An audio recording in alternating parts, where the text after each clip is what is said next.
So first thing, when we talk about business critical apps, we are usually talking about migrations, right? And migrations are driven by many, many aspects. We could be wanting agility in development of new products and services, consolidating data centers. As we're going to see today, this can save a huge amount of money.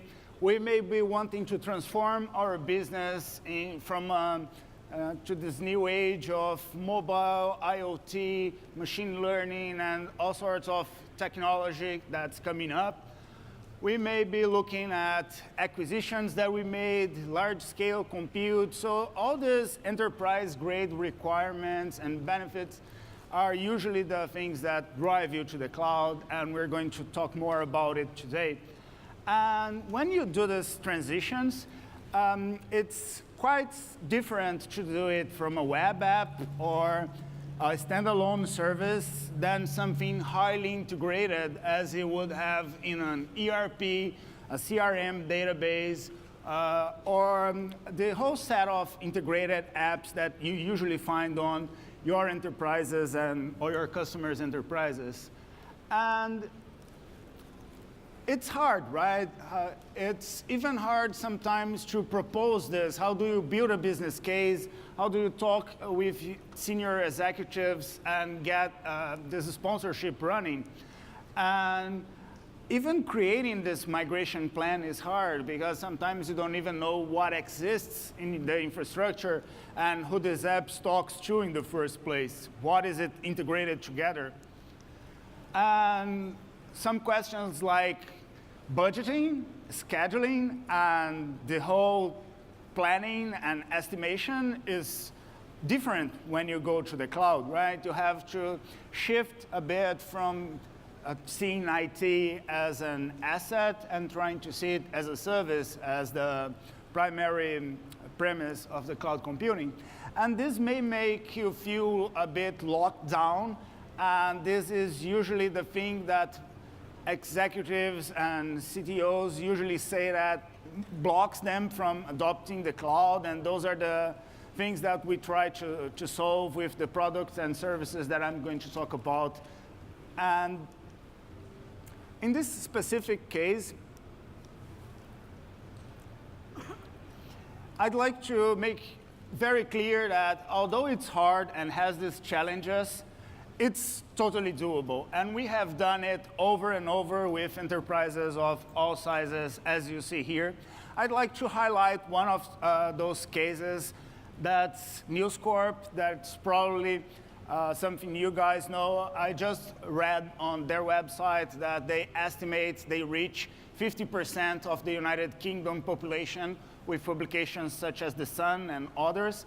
And they moved 56 data centers to AWS, and now they have 6. They moved the other 50, and this means $100 million back into their pockets, right? And this is the kind of driver, the kind of benefit that makes you look at facing those challenges and getting there with, and other customers we see very similar results. On NL in the energy space, we migrated thousands of instances with order of magnitude in speed and many other benefits. At Capital One, a huge bank, this is a great example to see that even in a regulated industry as finance and traditional institutions such as bank, now they have Alexa skills where you can do banking with voice. They have mobile apps that you can access your bank on mobile or the web, and coming up with all sorts of usability and digital experiences that would not be possible without this kind of approach, right? And same goes on and on. For example, in FINRA, they are a very strong part of the American finance regulation. And they're totally able to do their strict security, their controlled process, auditing, and enterprise requirements on AWS. And the whole idea today is show how you can build this. And I'm hoping to convince you guys that this is not so hard as it may look. So it's important to say it's not just about technology. It's just as much about this process of discovering, planning, designing your applications, learning how to operate services in the cloud, migrate a little bit, and then iterate on this.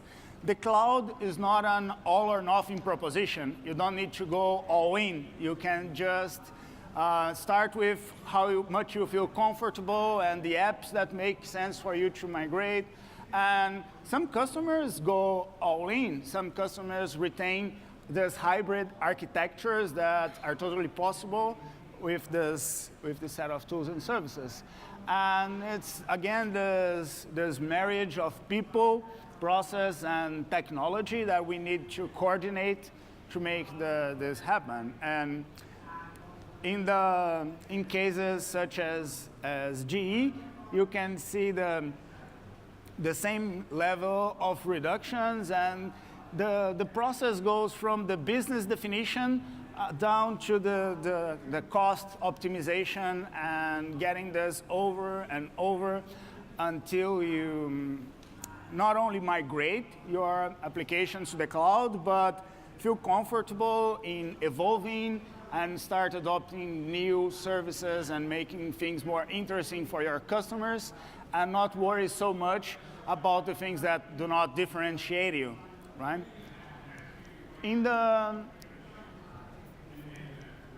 And in cases such as GE, it's very important to have this global presence and being able to support enterprise IT in all the regions that we operate. We have a very similar set of service availability and resources that you can use. And we have a region here in London, so this helps to manage compliance and a lot of resources that must be in the UK, or that you need to prove that it's happening locally, and we can certainly talk about that. And a very important point, especially for those looking to save on infrastructure costs, is this global edge locations network.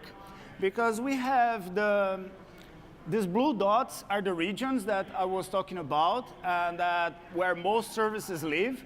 But we have this worldwide set of caching locations where you can hold content or make compute or be closer to the end user when you need the least latency.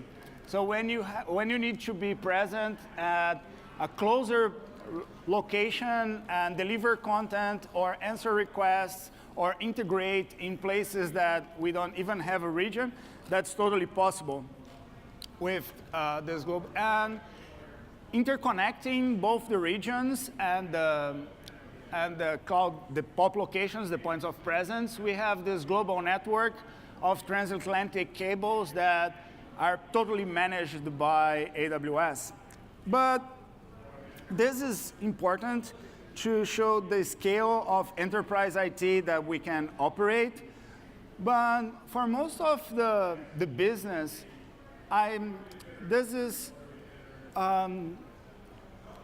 something that's not the whole story, right? You need a bit more. And what I see as the fundamental characteristic of going to the cloud is the innovation pace that it allows. So we announced it last year more than 1,300 new capabilities and services.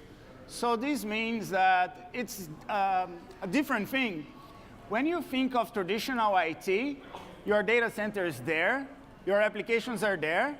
If you don't do anything, it's maybe continuing to operate, but it won't be better. And the cloud is different. It's better every day with these new capabilities and services.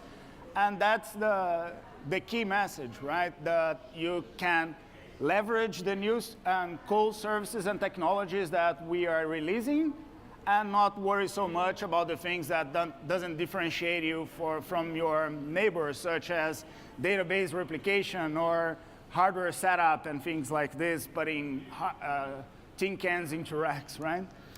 And talking about the services that we have for this, first we need to assess what is on our environment, and we have this server migration service and a couple related tools that allows you to see what's on a server, what is running on it, what are the connections that it's making to other resources, and understand if I move this server, what else do I have to move? What is the sizing that I probably will have need on the other size, and try to see it for application servers and general servers. And the idea is the AWS Server Migration Service is not aware of the applications. It's going to operate on the storage and network and imaging level in the very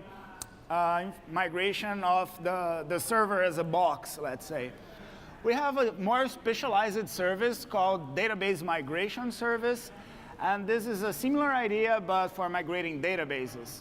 And when I say migrating databases, you can certainly move, for example, from your on-premises MySQL or Oracle or whatever database you prefer to use on your company to the cloud with synchronous replication and getting it ready and done. And when you're satisfied with the results, you can keep running, operating, look at things in the cloud and on premises. And when you're satisfied with the results and everything is running correctly, flip the switch and get it running on a cloud database. And the AWS Database Migration Service is tightly integrated with a tool called the Schema Conversion Tool. And the Schema Conversion Tool can convert from one database schema to another. So you can move from, for example, from Oracle on premises to Postgres on the cloud, or from SQL services on premises to MySQL on the cloud. And this is another driver for huge cost optimizations in licensing. And, but when we talk about the services, it's different, a bit of different operations and a different platform. You may need to understand more of the AWS CLI, the AWS console, and the tools that we offer. But we have this VMware Cloud on AWS. It's a joint offering with VMware that you can use the same tools that you have, the same tools from the VMware console, and just select and migrate from your on-premises VMware to VMware on AWS. It's the same ESXi, it's the same hypervisor. It migrates as transparently as possible to AWS, and I'm going to show a bit more about that. And this is preparing and moving data.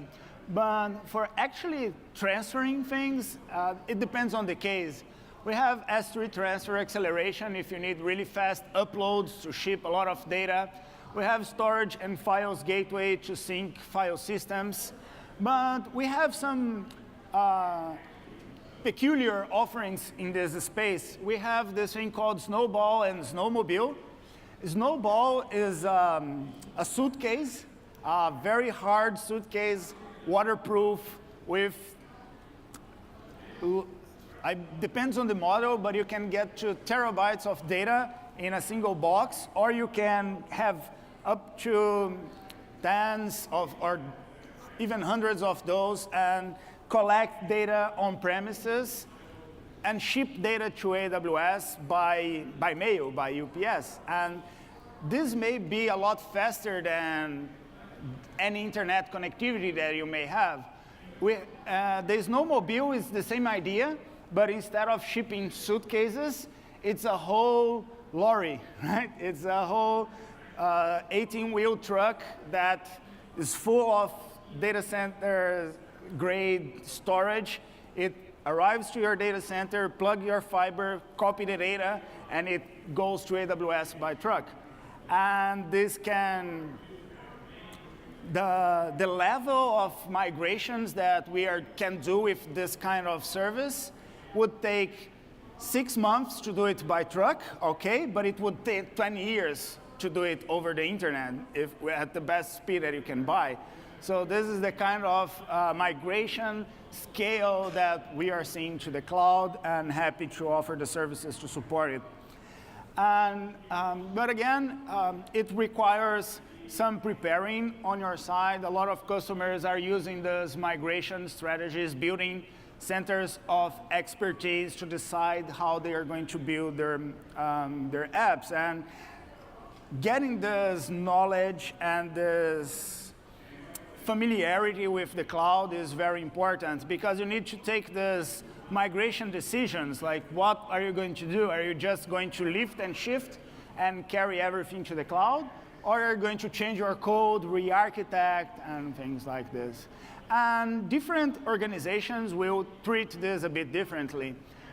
Some of them will do scoreboards and track migrations and define the requirements more specifically. Others will be a bit more loose, but I'd say that the more you can specify requirements quantitatively or even qualitatively and track your migrations and have something to show the value of this enterprise migrations to senior executives, it helps a lot in building support for these things. On the planning side, the most important thing is we have a lot of customers and partners to discover what is in your organization and plan these outcomes, and having these clear outcomes, like what's the cost benefits, what are the business goals that you want to achieve. This is the pretty important part. And we see it a bit of different ways you can go about this, right? For some apps, you can just lift and shift. For example, if you have CMS servers, ERPs, and many applications that it's not your source code, it's not your app, you have just to carry it to the cloud. But some of them you can re-platform, you can change licensing, you can re-architect. There's a lot you can do during this migration to the cloud to optimize for it. And this depends a bit on how familiar you are with these processes, but I can say from our experience, go for the quick wins and try to move something that's understandable and small, but still valuable, so you can show value. And a lot of value can come from just lifting and shifting to the cloud and get this wheel flowing and growing until you can re-architect or change your apps to be more cloud native, as I'd say. And it may be hard on some cases. I'd like to reference this pattern of Strangling the Monolith, because this is very popular in the enterprise space. If you have a legacy system, also known as the stuff that works, right? Sometimes it's hard to get this separated to the cloud, or sometimes you want to migrate just like half of it or change things a bit. And there is this pattern called Strangling the Monolith or Strangler application, where you introduce a router. So you just put a proxy on the requests to your legacy, so you can start shifting part of the requests to a new app or a new infrastructure until you move everything. Or even the same idea, you can send the same request both ways and copy things, and just to prove that you're comfortable and this works and the resulting data set's the same, and test things. This is pretty popular. And that network of edge locations that I mentioned in the beginning helps a lot with that. We have a service called Lambda at Edge that you can compute things on the edge, right, on this caching layer, on your content distribution network, and have it ship requests both ways or compute things about those requests. and use the CDN as a router to both your new infrastructure and your legacy systems, right? And this is, again, not something that sometimes not up to you. Sometimes it depends, not a particular choice of the company. Sometimes it depends on the complexity and the efforts of each app. So to rehost hardware and rehost services, it's a quick win. You can just lift and shift, migrate to AWS, and done. On platforms that are well-known and well-supported, such as Java and SAP, you can have some pretty nice optimizations very easily. For example, we have a service called Beanstalk, where you can just upload your Java application package or lots of other supported platforms and have a full managed environment with continuous delivery, with DevOps, with monitoring, with performance tracking, with error tracking, and all things like this. But for some software, you may have to change a bit on the licensing. For example, you may have your license for your database on premises, and we do have bring your own license programs, so you can transfer your licensing to AWS. But when the term for this licensing is over, you will probably want to use embedded licensing or per hour licensing or per the cloud native licensing that's embedded in the products and services that may be more cost effective for your business. And in some cases, for example, if you have mainframe applications, that's a bit of a deeper discussion because you have two alternatives. You can either integrate. We have a service called Direct Connect. And with Direct Connect, you can have a dedicated fiber channel between your company and AWS. And it's going to be low latency and totally secure because it's totally direct. And you would be able to access your mainframe data, for example. But if you want to really migrate, we have a lot of support for bare metal instances, migration applications, emulators, and a lot of tools to help you migrate. But this is something that certainly takes a bit more of an effort, right? But that's the kind of things that you can do, right? So this is just, I spoiled myself a bit here with the integration services, but this can, with time, you can change these apps to be much better. For a couple services, more services to help with this. The file and storage gateway that I'd like to mention. You can have your disks on premises replicated to the cloud, and even virtual tape libraries. So even if it's something hard to migrate initially, such as a tape library, some of you may have seen these tape robots or even have those tape robots in your enterprises. We have a service that speaks the same protocol, the same VTL protocol, but the actual tapes are actually snapshots on S3. So your apps, your backup app, will think that it's writing to tape or other storage and backup solutions, but it's being transparently migrated to the cloud. And even things like Git repositories for your application code, pipelines to get it into production, and all the management tools that you need to control the systems at scale are available in the platform natively. So it's not like the cloud and the on-premises environment is completely different things. They actually get, the barriers are disappearing, and you can flow from one to another much more easily these days. And we certainly have a lot of partners and applications that can make that even more transparent. For example, I mentioned VMware. That's an easy way to get it.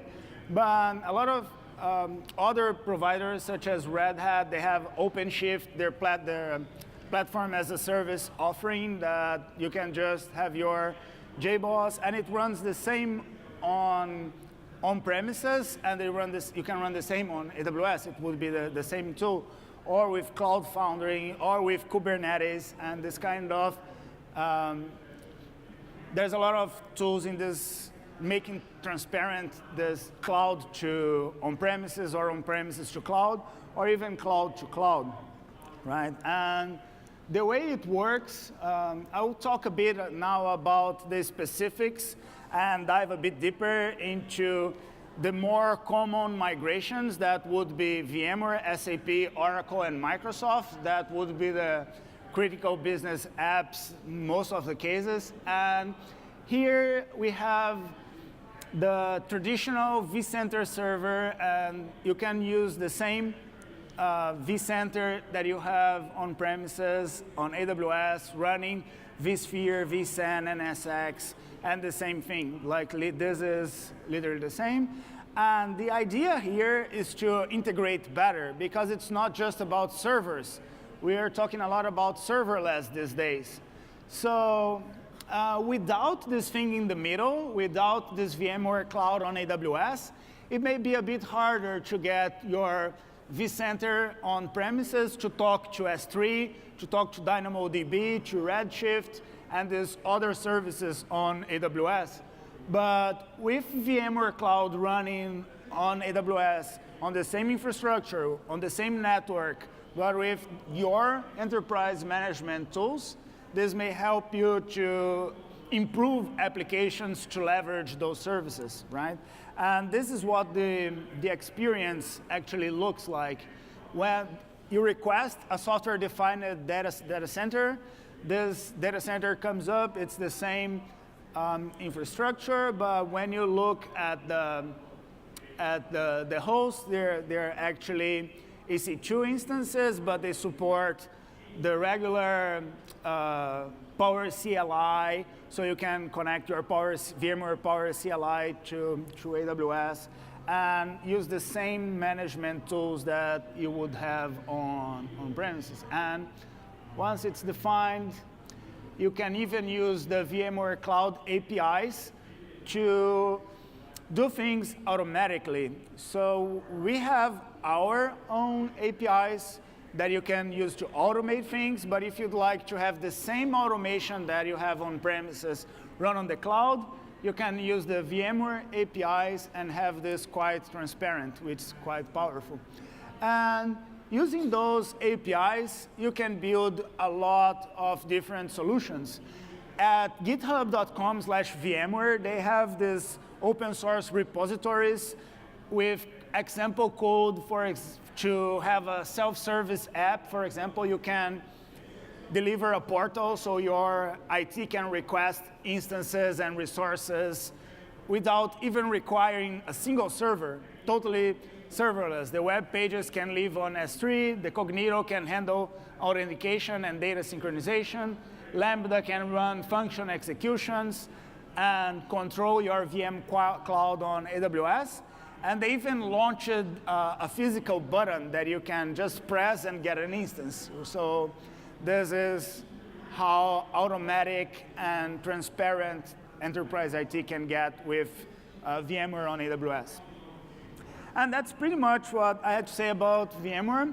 Shifting a bit to Oracle, and this is the AWS Database Migration Service I was talking about.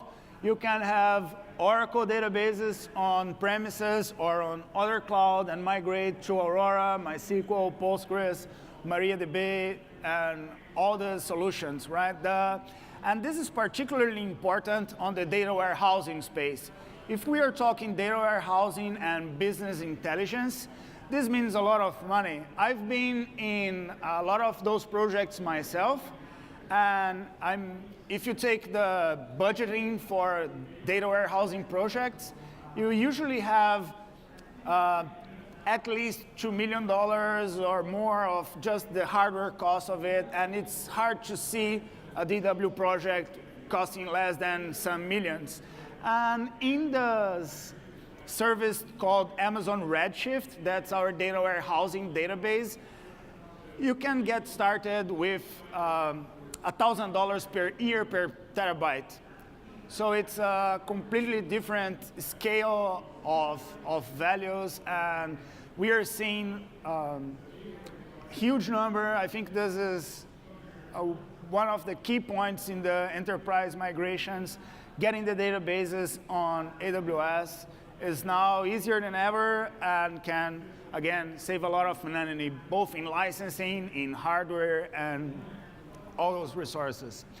And once the database is migrated, the applications are usually not that so hard, right? We have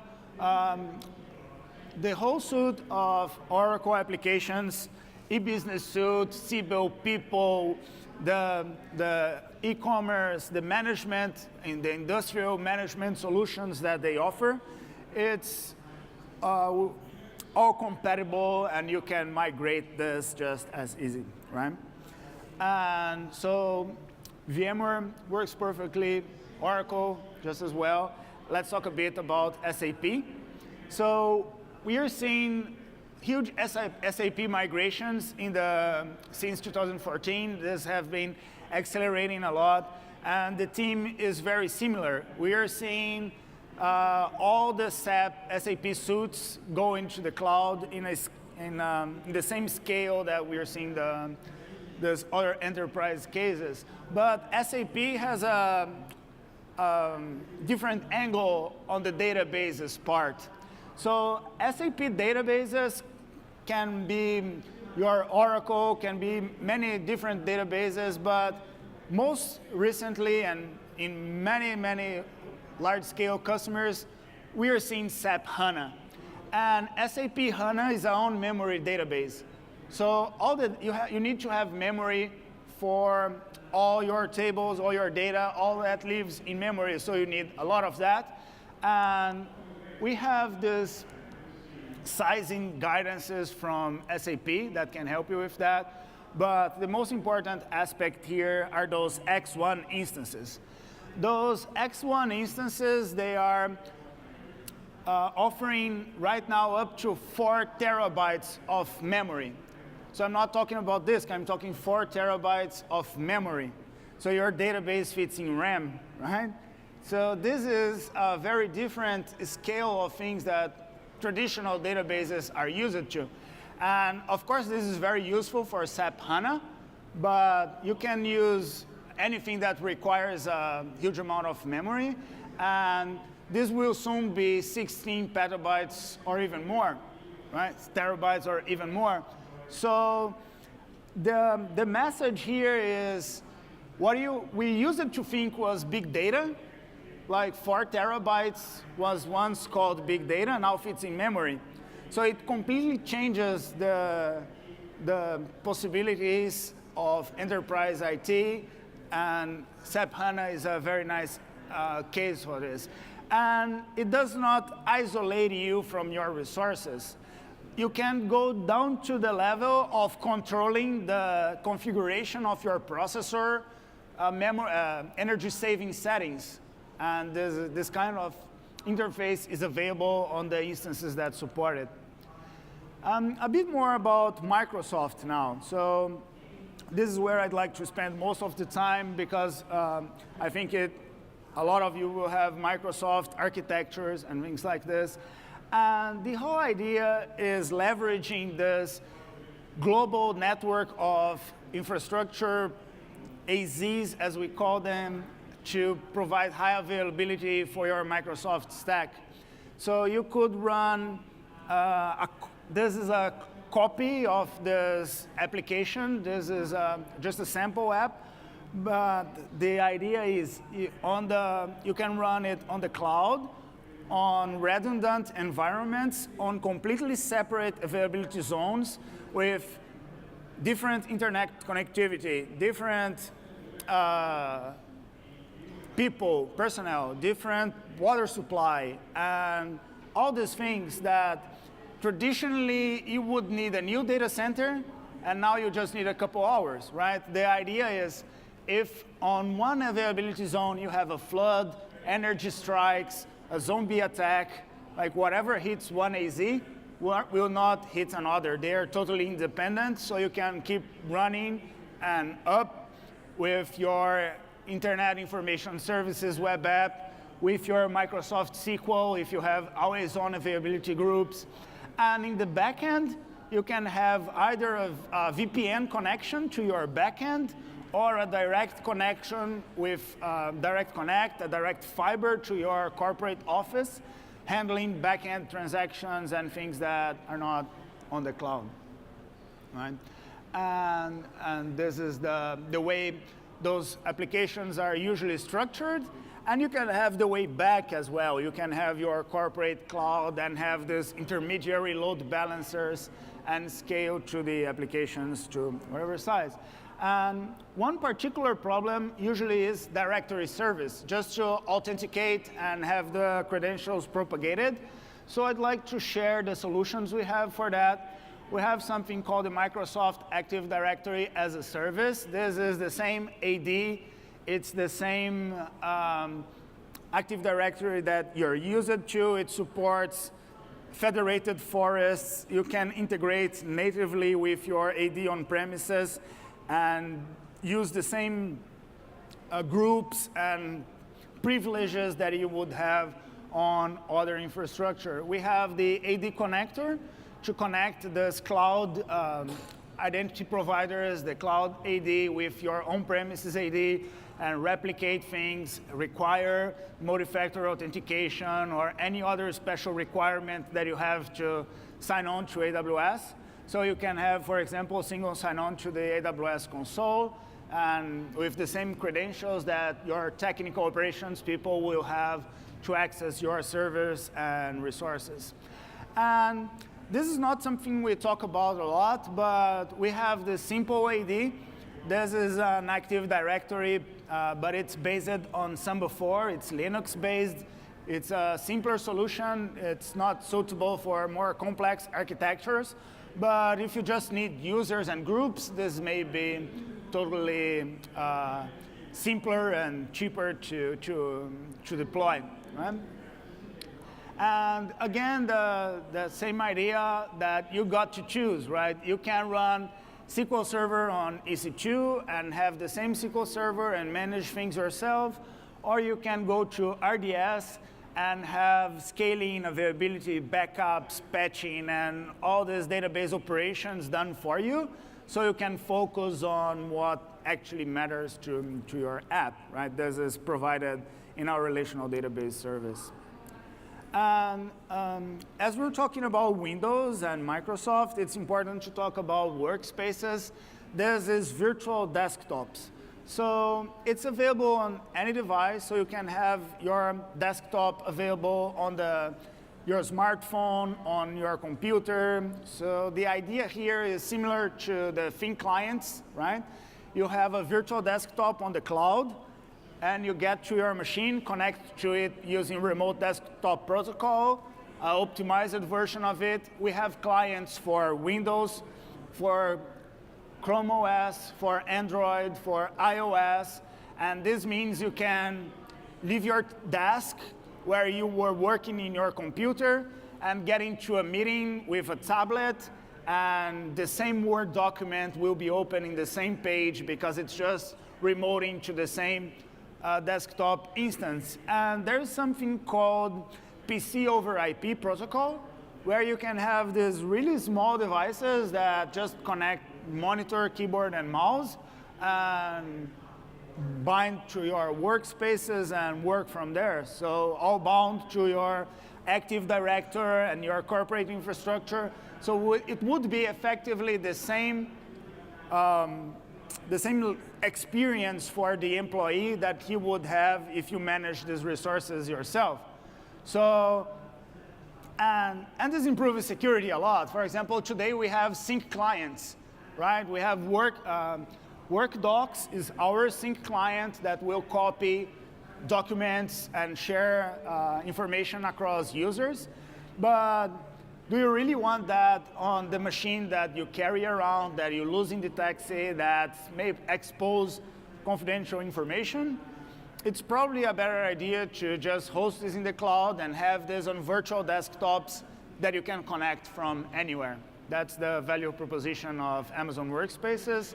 And with it comes all the management tools. So if you want to install a particular software on thousands of machines, this is doable on one click. And the variety that we see in this space is enormous, right? We see every kind of software deployed and every kind of solution. So we built this quick starts library that you can, if you're interested in servers, we have samples for DevOps and automation with Chef, Puppet, Ansible, Docker, and whatever you're interested, it's there. Same for databases, traditional SQL or NoSQL databases are there. So this is a very quick way to get started. Just go for the quick start. It will help you to engage the partners and see this running very quickly and just be more familiar with this migration before you actually run it. And when it's time to get it operating, this tool is very important. We have this Amazon Systems Manager tool that's basically the automation functions that you would see on traditional automation tools such as PEP, Chef, Puppet, Capistrano, SaltStack, this kind of thing, will be available on Systems Manager. So you can run commands on huge sets of machines, set parameters, update patches. All this is available automatically through Systems Manager. One very important detail about Systems Manager, it runs an agent both on premises and in the cloud. So if you want to run these commands and make this automation on the cloud, you can run just the same on premises because with the agent, you can register your on-premises servers or your EC2 instances and manage them with the same tool set. And if you want to go further into automating, we have CloudFormation that's for infrastructure as code. You can get this complex architecture that I was describing, like with separate AZs and directories and always-on groups and backend connections, and turn that into a JSON or a YAML text file. And we can interpret this file and build the resources for you. So if you have your architecture defined in that manner as code, you can create as many copies of it as it's necessary. And we have sample stacks for Windows Server, for SharePoint, for Exchange, for Microsoft Dynamics, and a lot of other services. Specifically for the enterprise scenario, there is a thing called the Service Catalog. And the Service Catalog is your internal IT services that you offer to your company. So say you have CMS, ticketing system, whatever systems that you offer internally, you can build a catalog of that and say, who can access these servers? Who can provision these services? When can they do it? And it will be all managed behind the scenes by AWS. And again, totally integrated with the Microsoft stack, Microsoft tools. For example, Visual Studio offers plugins so you can deploy to Amazon Elastic Beanstalk, publish your app, or integrate your development process and have a transparent experience. And, well, I know that this may be difficult for many companies to do it by themselves. We have an extensive directory of partners, and many partners are focused on migrations and on specific software vendors to help with this. So in the case of Enel that I was talking about, there's 5,500 migrated instances in 9 months. Great job by Accenture.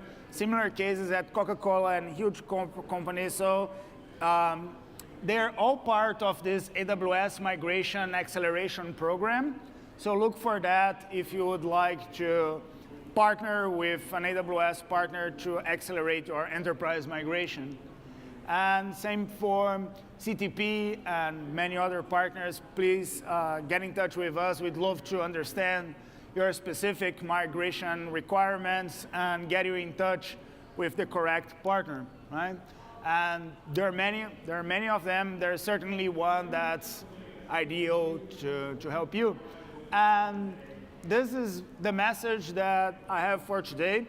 Thank you very much for being here. I hope you enjoyed the event. And if you have any questions or would like to discuss, connect, I can get you in touch with AWS professionals or partners or anything that I can help you guys. Thank you very much. Enjoy the event.